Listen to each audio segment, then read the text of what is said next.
I'm going to try to make this very short. I had various things sent to me. The God Who Wasn't There, or hidden human history movie, hypothesis for consideration, purpose only, extraordinary theory, and it's 59 minutes long.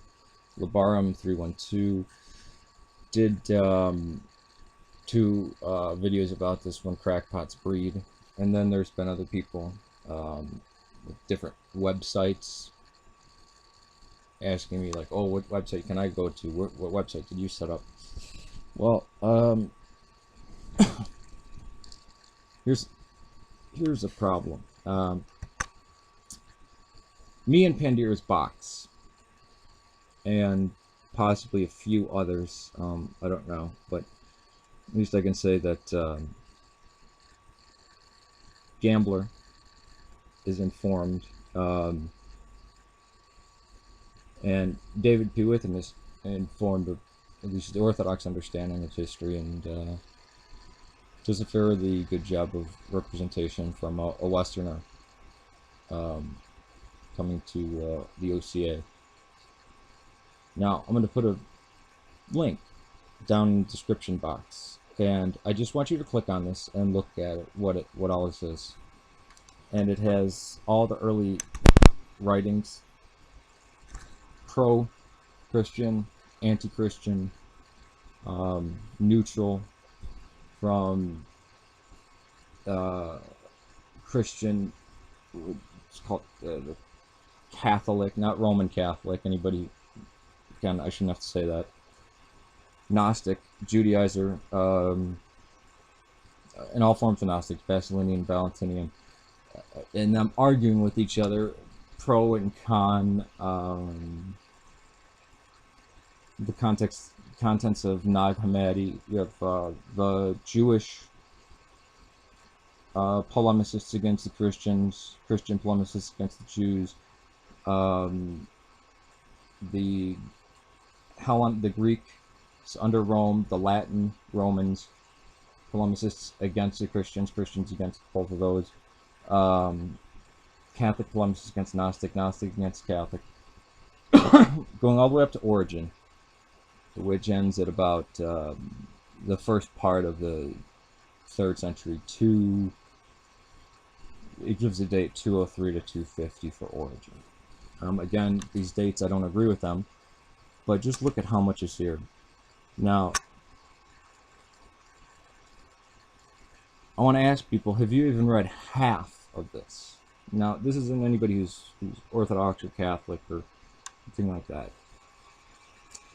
But just read, at least read the first half of this. I don't know how many writings are here, maybe 150.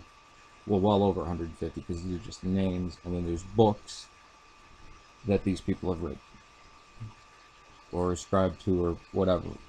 Once you see this, you look at the context, you go, oh, wow. And this isn't even all of it. I mean, it doesn't even have the Clementine recognitions. There's many things in here it doesn't have. To my knowledge, me and Pandora's Box are the only two that have any formidable. He's the only one. He's the only formidable person I've come across.